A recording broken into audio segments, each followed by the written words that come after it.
La nuit était si sombre que le ciel semblait être un tapis de velours noir, étoilé de milliers de paillettes scintillantes. Le silence était si profond que le souffle d'un insecte semblait être un coup de tonnerre.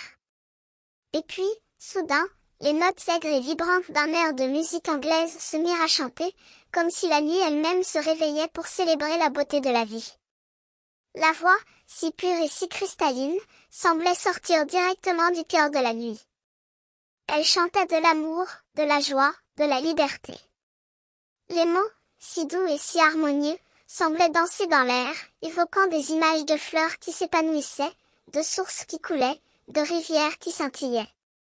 Et lorsqu'elle chantait les mots « mais pour nous », il semblait que les oiseaux du ciel s'envolaient pour s'installer dans les feuilles des arbres.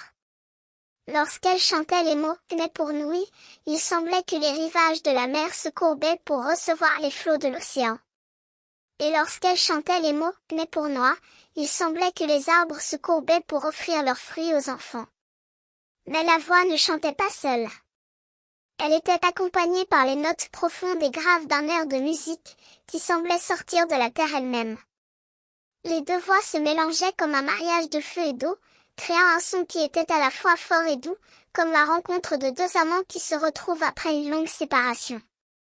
Et lorsque la voix chantait les mots « toi », il semblait que le cœur de l'écouteur se mettait à battre plus vite, comme si la musique avait éveillé un amour oublié.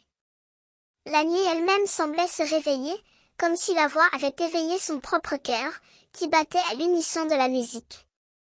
La voix chantait, la musique jouait, et la nuit s'endormait, emportant avec elle les rêves et les souvenirs de tous ceux qui l'avaient entendue.